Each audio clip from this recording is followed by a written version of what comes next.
Hi everyone, welcome to the Legend of Zelda Skyward Sword walkthrough. Yes, this is my new walkthrough project. Very cutscene heavy game, and I'll talk more about that, but here's a cutscene, so I'm going to let you guys watch it.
Okay, sorry for the stop there, but like I said, this is a very cutscene heavy game.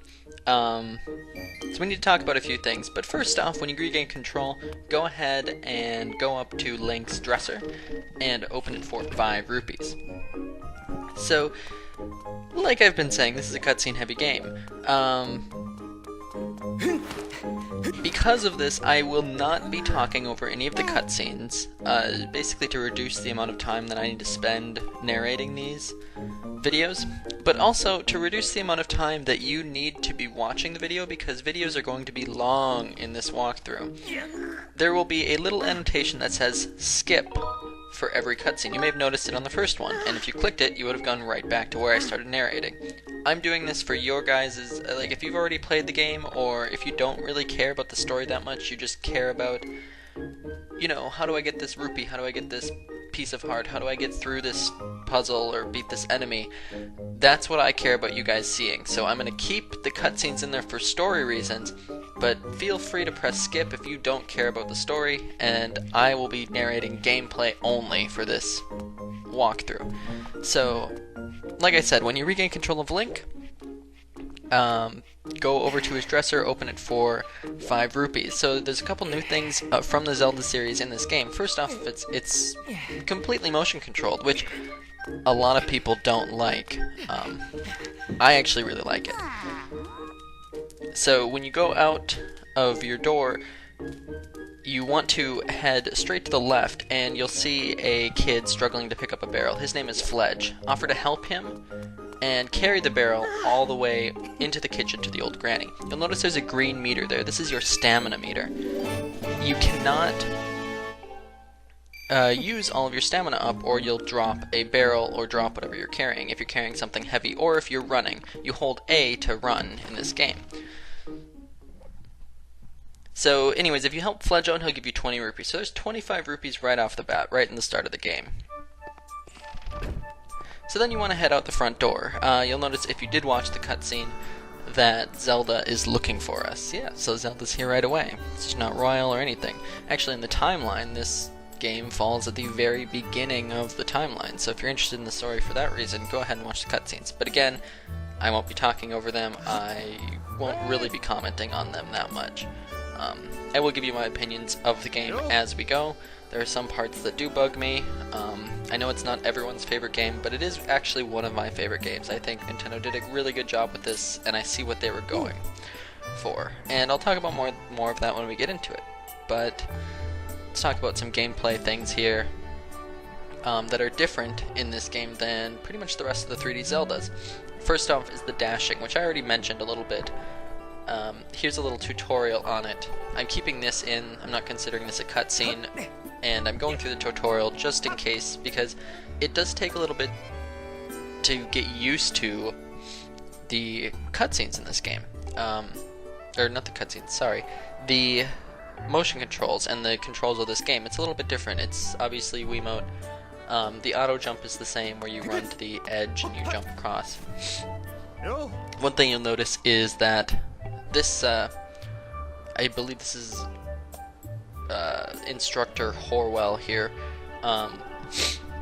He is giving us basically a tutorial of how we're dashing, and if you dash up walls, you'll climb up a little bit, and there's a stamina meter, and you can grab onto things and parkour a little bit. And so that's what this is. You don't have to do this part. It's not required for the game. But if you are new to the game, I suggest doing it. It will, get you into the controls. So that's why I'm going through it here. Basically what you want to do is dash at the wall and grab onto the ledge, and then move over with the joystick on the ledge. If you swing the Wiimote, you will leap a little bit. You'll use some energy, but you'll get across faster. And you'll see me taking advantage of this all the time. Now up here we're on the roof of the Knight Academy, which is what Link is a part of. He's a student in the Knight Academy, if that wasn't clear before. You may have missed that if you didn't watch the cutscene. Up here, now just like every other Zelda game, you can push blocks. Yes, we've seen this before. So go ahead and push the block, and then dash at the block and dash at the wall to climb up. So the whole point of this was to get Headmaster Gapora's cat. Yeah. And there's no reward for doing it other than now you have more skills. Another thing to notice about this game is sometimes people will have like little thought bubbles above their head. That means that there is a quest directly relating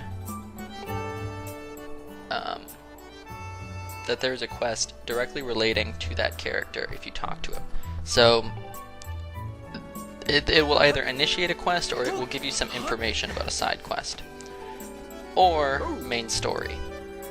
So it's not necessarily a side quest, it could be a main story quest as well. So you go over and talk to this guy. He's fixing the door. You can't go anywhere else but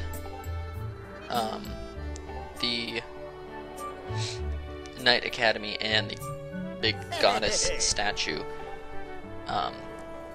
here. But this guy will tell you about the save points in this game. So this is different in that you can't save wherever you want. You are restricted to certain points, and that is something that kind of bugs me. But again, I see why they do it for this game.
Okay, sorry for the abrupt ending there. Didn't realize we were going into a cutscene. And so, yeah, if you press the skip button there, you come right back to my narration here. The gist of the cutscene was that your loft wing, which is these giant birds that everyone flies on, is missing, so we gotta go find it. Let's do that. First up, we have to go down the steps, and you don't have to talk to Instructor Horwell here, but in the cutscene, Headmaster Gapar told you to. It's not a big deal if you don't. He makes a horrible pun. So head down the steps. You may have noticed I've been picking up these green fruits, and these are called stamina fruits. Basically what they do is they'll refill your stamina gauge as soon as you touch one, which is really nice actually.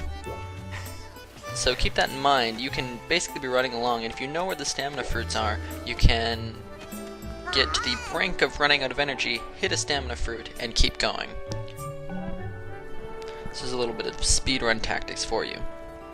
Another thing, to roll in this game, you have to be dashing, and if you shake the nunchuck, you can dash. So do this at the tree, and the little kid there will follow the bug. This is a Skyloft Sky Beetle, something like that. But we've got another cutscene coming up, so I'll see you after the cutscene.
Alright, so, as I was saying before that cutscene, there are different bugs in this game, and you'll see there's blue butterflies. These blue butterflies you'll be able to find everywhere in the game. They're called blessed butterflies. They'll be a little bit more important later on.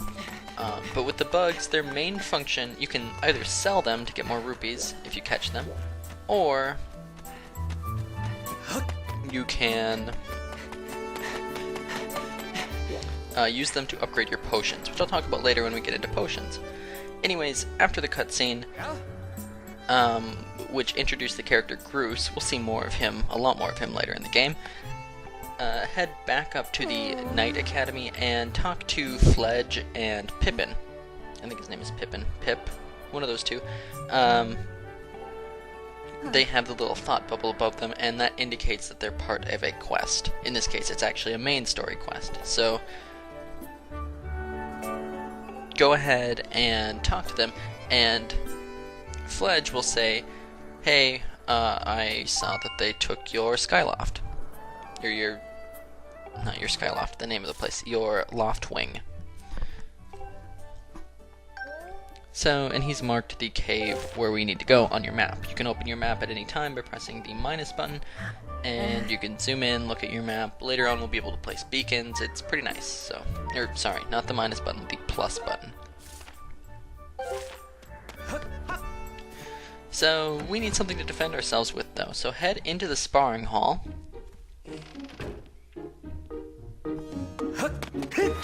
And you can talk to the instructor here. He doesn't really say much. He tells you that the sword is in the back room, and if you want to practice, that he'll practice with you. So go ahead and head into the back room and open the treasure chest for the sword. I don't remember what it's called. It's the very first sword in the game. We won't actually have this sword very long.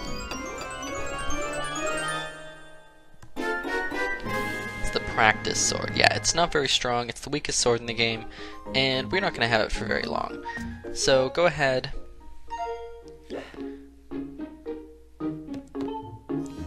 and go back out in the sparring hall, and now if you try to leave with this sword, the instructor is going to stop you.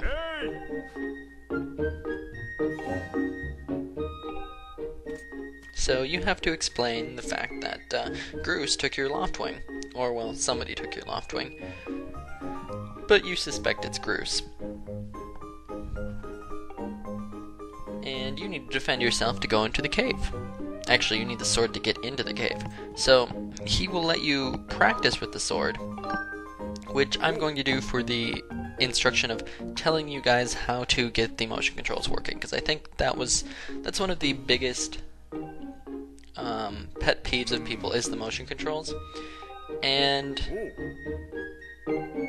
it might have some basis, but I've never had problems with the motion controls in this game.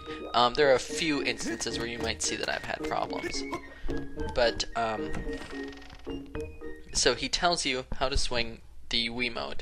Basically, I didn't go through the training in the sparring hall, but it's basically one-to-one with your Wiimote.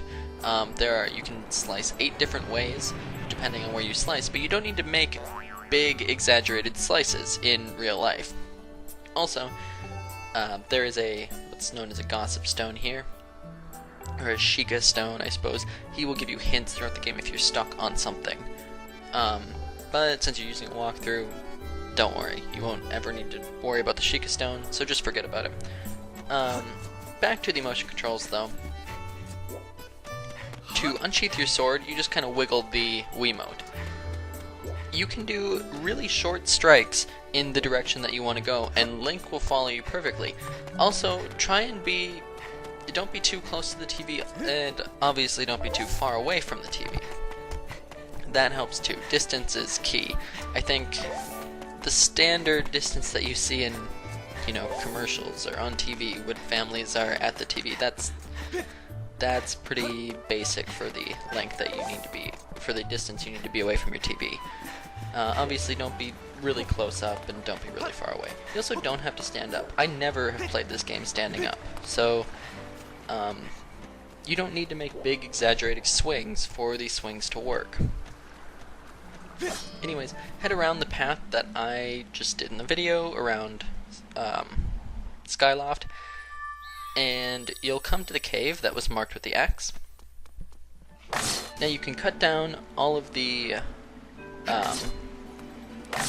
logs here, and if you use a vertical slice, you'll actually cut them down the middle and you'll be able to pass right through them. And here we meet our first enemies of the game. So first up are the Keese. These are classic Zelda enemies. swing your sword, grab them.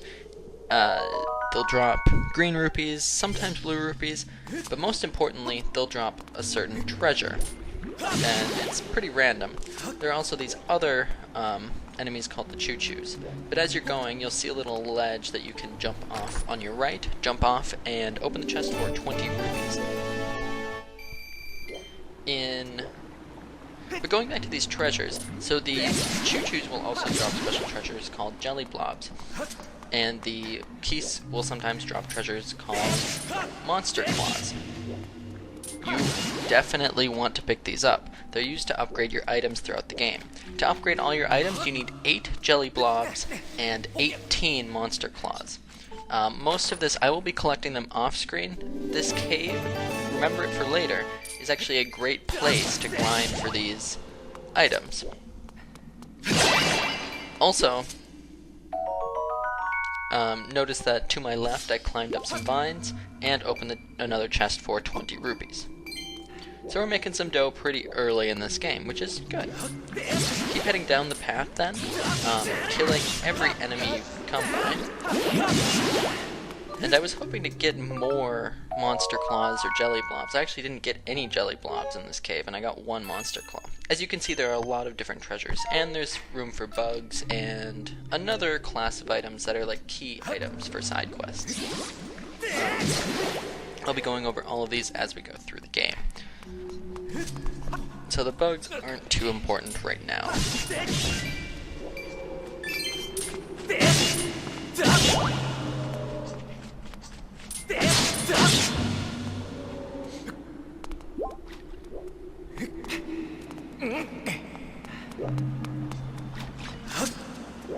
So once you come up on the ledge, right before the exit of the cave, head in the little area where you can crawl. Just walk straight towards the hole. You don't have to press any button to crouch. And you can pick up 40 more rupees. So that's 80 rupees in one cave. But not luckily so much, but we will be using rupees quite a bit in this game. So head out of the cave, and there's a save point there. You can save. There's nothing really difficult coming up, so don't worry about it. I'm not considering this scene a cutscene because it's not going to last very long. Zelda comes up and says she heard something down here. Anyways, your loft wing is just down the path.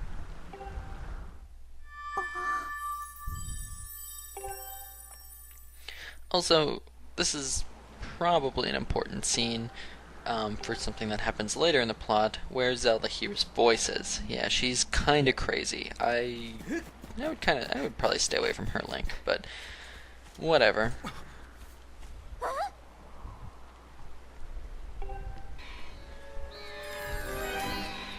And there it is, your loft wing. So here you have to cut the ropes by using the motion direction. So horizontal slices and diagonal slices for both the sides. And after you cut them out, there's another cutscene. So I will see you guys after that cutscene.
Okay, so I know it wasn't a long cutscene, but here's the practice.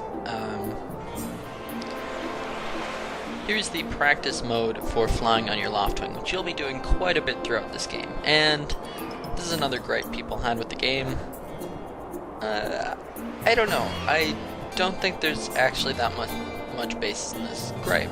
Sure, you fly a lot, but flying's not that difficult, and you go pretty fast when you fly. It's not like Wind Waker in the boat, where you go really slow, and you have to go across the map. The map's not that big in the first place. I think people just want to find something to complain about here. Or they don't know how to do it the right way. Basically, it's like Epona in Ocarina of Time. You press A and you can get a little dash of speed with those 3 feathers at the bottom, similar to the carrots, or in Majora's Mask. Also, by the way, Majora's Mask 3D was announced yesterday. Very excited. But that's not the time for this. So, there's another cutscene here. I'm actually going to talk over this cutscene so that I can explain more about the flying. Actually, no, I'll see you at the end of the cutscene.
Hey!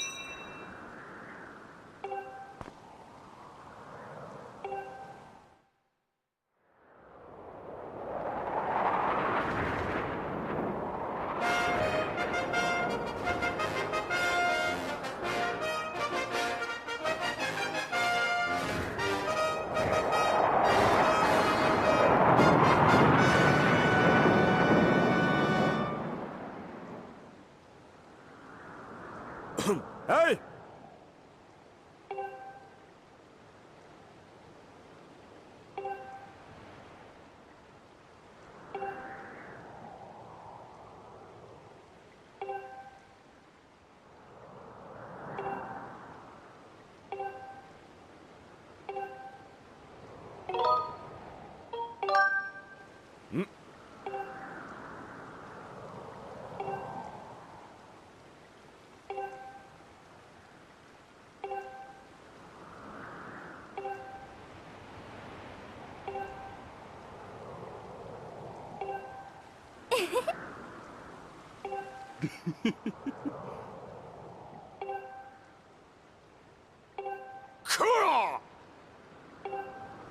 Hey!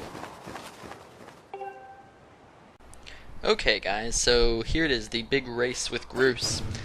The reason I decided actually to not talk over that cutscene is because I realized we're going to be flying some more here, and I can just describe the controls to you here. So you point your Wiimote, or you tilt your Wiimote, and your bird will fly in that direction. So basically what you want to do is you want to gain altitude by flicking your Wiimote. If you flick your Wiimote, you'll gain altitude, and then point your Wiimote downward and you'll pick up speed. You want to go towards the yellow bird. Sorry, towards the yellow bird. So once you get to him once, press A, and you'll start to reach for the statue. And so, like I was saying, and then also use A to charge and gain speed. Then Groose's little minions, I guess, not minions, but you know, little posse will start to throw eggs at you. It's kind of annoying, but keep gaining altitude and then pointing down. That's how you fly fast in this game. You can get to places pretty quickly, and I actually won't need to speed up much of this game at all. But we've got another cutscene, so see you guys.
Alright, just a quick digression from that cutscene where there is some gameplay. This introduces the mechanic of the sailcloth. I'm not going to talk about it much now, just land in the center of the circle.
まだ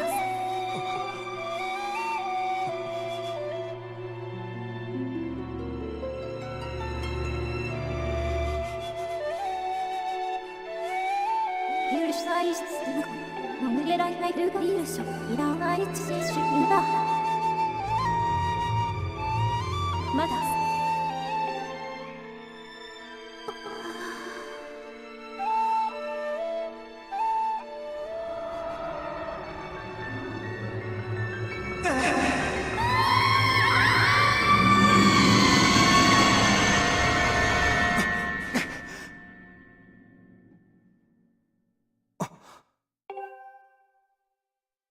おお。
Alright, so after that cutscene, we find out that Zelda is gone. Yeah, if you didn't watch the cutscene, Zelda's gone. We gotta go save her. What's new?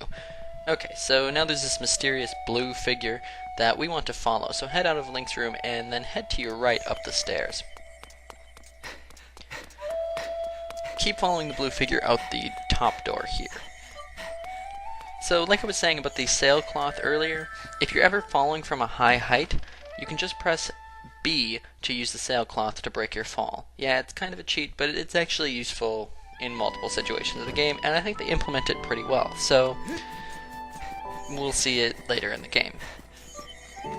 Keep following this mysterious blue figure whom we don't know yet, and she will lead us to the big goddess statue, but unfortunately we can't get up there, so we have to follow her around the side. If you keep going out here, you'll see, look, it's Headmaster Gabbora's cat. Actually, I think his name is Headmaster Gabbora, but Gabbora is just something that comes to mind. Or Gabbora. So slice up this cat. I know it's cruel, but otherwise it'll attack you. So then you can just hop off the ledge here to open a treasure chest for some red rupee goodness. Also, you meet up with choo-choos here. These ones will be larger choo-choos that will actually split, and you'll need to slice them down the middle to split them. So use a vertical slice on those guys. Then run at the wall here, and on the ledge, move over with the joystick while leaping when you can. You don't have to worry about stamina. You won't run out. Trust me. There are very few parts in this game where you have to actually be that concerned about stamina. And you'll see, there are special potions in the game which will increase your stamina potion. I will never use those. I'll talk about them, but I'm not going to use them because they're kind of pointless. It's an interesting concept in the game, but it's also not very it doesn't limit you as much as people think. Here's the first instance of a jelly blob. Like I said, you need 8 jelly blobs throughout the whole game to upgrade everything. Well, you need 18 monster claws to upgrade everything. So keep that in mind. I would definitely be defeating every enemy here.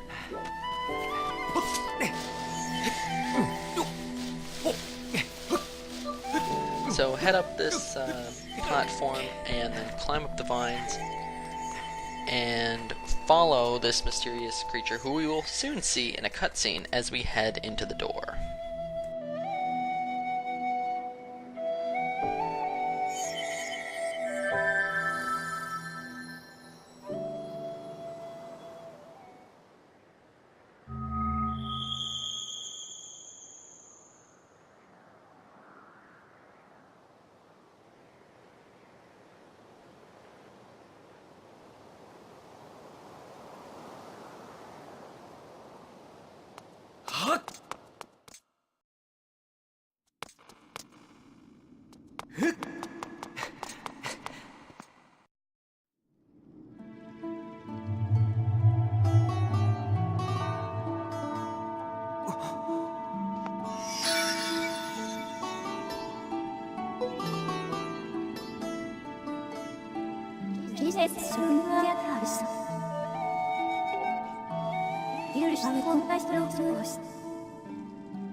Okay, there was a digression in there where we had to pull up the goddess sword, but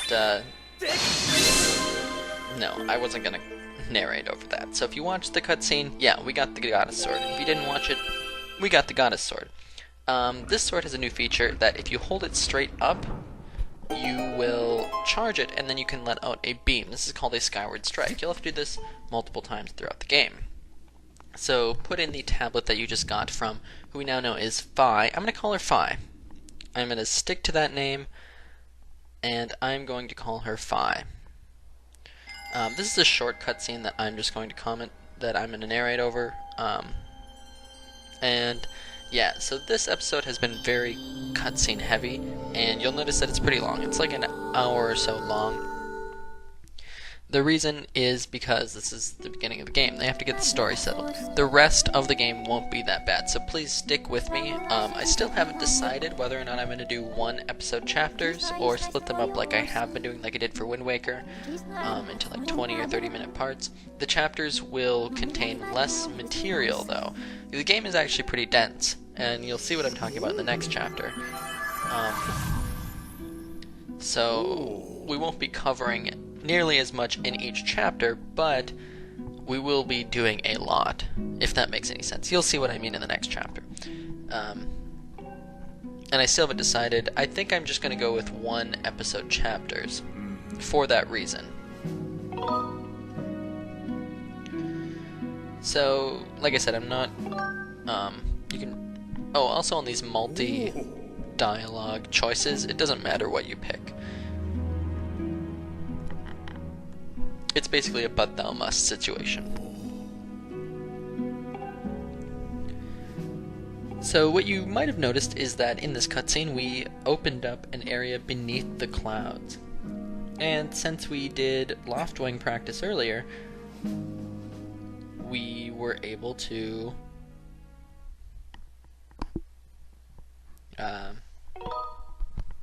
we are now able to fly anywhere we want. So we should go to the green part that just opened up. And this will lead us to the surface. Also, we get our new knight uniform. I like the dialogue here. He says, this is the new color, and he didn't think it would work well, but it fits us perfectly. Yeah, haha. Nintendo is making a reference to all of the Zelda games. That's pretty blatantly obvious. So we get classic Link back. Thank goodness. I'm glad he didn't. I'm glad he's wearing his old green stuff again. I'm gonna be honest. I like the green look on Link.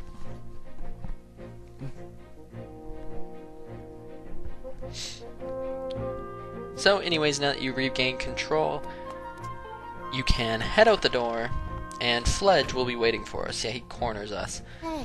And he will give us the adventure pouch. This is where we keep stuff in.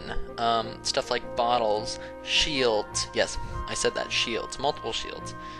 Bottles, shields, quivers, bomb bags, things like that. Oh yeah, I spoiled some items later in the game. Come on, it's a Zelda game, you know they're going to be in this game. So right now we can only hold 4 things, which is kind of a letdown, but later we'll be able to get more pouches, and eventually we'll be able to fit a total of 8 things, which is pretty good. Especially if you keep in mind that we only need 1 shield at a time. So now, continue to your right, I guess, after the cutscene, the small cutscene, and head through the door. Out here will be Instructor Horwell or Instructor Owlin. I don't remember who it is. I think this is Instructor Owlin. So talk to him and he will give you the first shield of the game, the wooden shield. So shields are items that we can equip. And to do this you hold minus down and you move your cursor up to it and you will equip the shield. You hold your shield out by shaking the nunchuck controller. And every time you shake the nunchuck controller, you do a little bash with the shield, which is important later. I'll talk about that again when we get into more combat scenarios.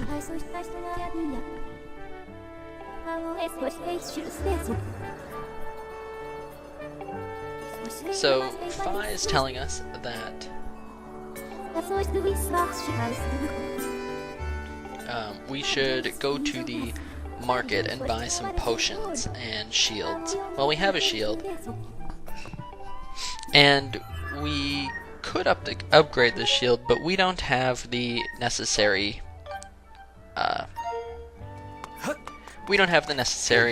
equipment or the necessary treasures to upgrade the shield. So we'll have to hold off on upgrading our shield. But we're gonna head into the bazaar anyways, because Fi's right, we should at least check out all the shops. So this place is pretty cool. The music changes depending on where you are. So over here is Gonzo's shop. This guy will upgrade your stuff with treasure.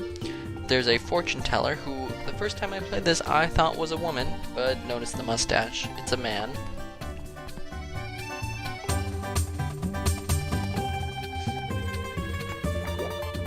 Then, if you keep heading over, you can head to Beatrice's item check. You can store things like shields and bomb bags and quivers, whatever you're not using in your storage pouch or bottles.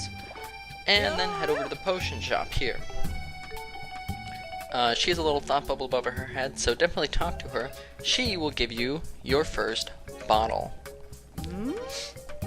So then, if you want to, you can purchase some red potion. It's not going to be that important right now, so you don't really have to. The first area of the game isn't so difficult. But if you aren't so confident in your skills, it's worth picking up.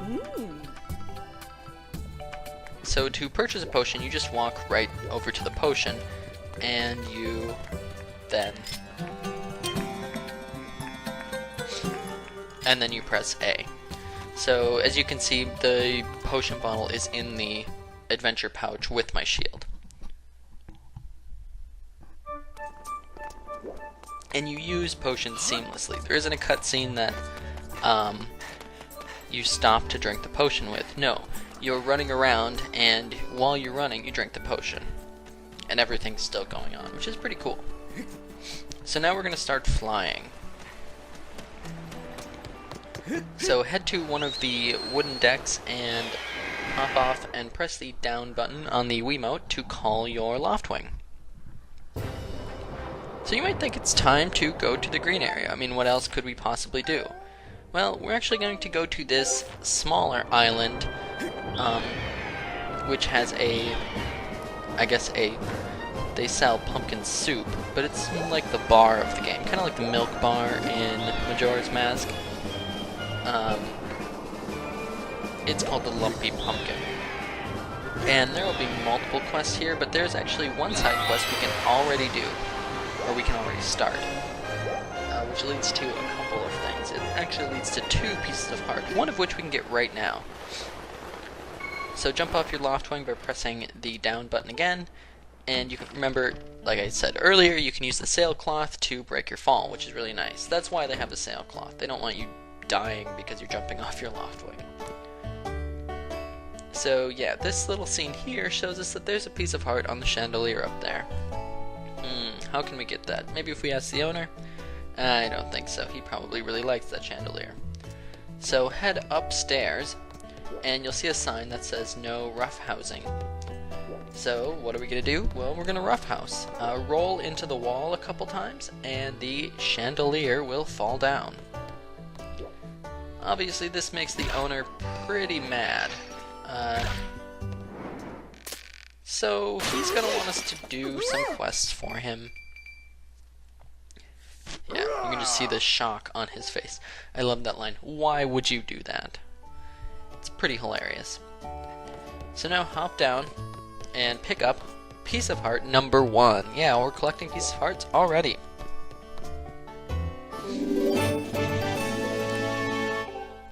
So after you've collected this piece of heart, go ahead and talk to the owner, and he's going to, throughout the game, he'll have a series of tasks for us as we progress through the game. This first task, though, we can complete right away, so we might as well get it over with. In the end, there is a reason why you want to do these tasks. In the end of doing all the tasks, you will get a piece of heart. So yeah, 2 pieces of heart from this one little side quest. That's pretty good. So I'm gonna do these as you can do them throughout the game. So first of all, he wants us to take hot pumpkin soup to the Knight Commander. So you have 5 minutes to do this. It's not that difficult though. There is no timer, however. So make sure you can do it within 5 minutes. Anyways, head out the door and jump off and fly back to Skyloft. So Skyloft is a little bit different because there is a loading screen in between it and jumping off of your loft wing. So keep that in mind. You won't be able to start exactly in the spot that you jump off. However, there are predetermined loading positions depending on the area of Skyloft that you jumped off over. So we want to go to the Knight Academy area of Skyloft and jump off there to be as close as possible to the Knight Commander. So that might not have made that much sense what I just said. You'll see throughout the game that I'll be jumping off in different areas of Skyloft, and I won't be starting exactly where I jumped off, but I will be starting in that vicinity. As you can see, there's a loading screen here. And I have to start here. So then head into the sparring hall. And again, you can always come here and practice with your shield and your sword. So do that if you're having problems with the motion controls. Find the best spot where you can sit. It's not as picky as people say. Don't make big swings. You'll see me use it in the next chapter. So anyways, give him his hot pumpkin soup before it gets cold, and you won't get rewarded with anything, but note that this is the first step of a few to get a piece of heart.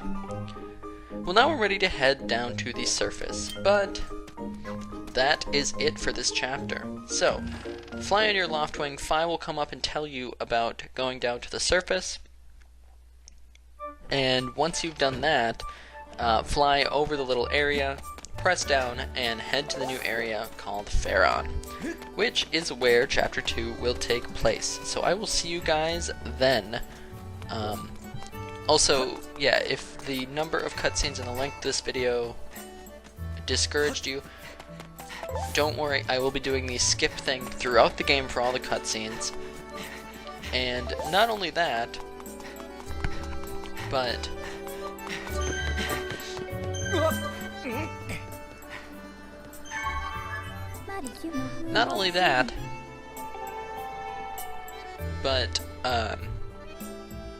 this particular episode is cutscene heavy because it's the beginning of the game. The rest of the game is not so cutscene heavy. I think it took people if you get into the game, you'll find that it's actually a very good game.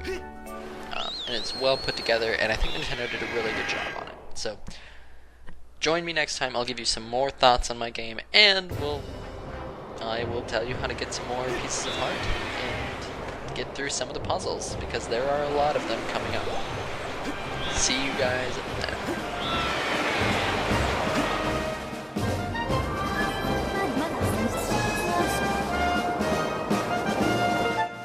立ち上げる数個入れる皆さん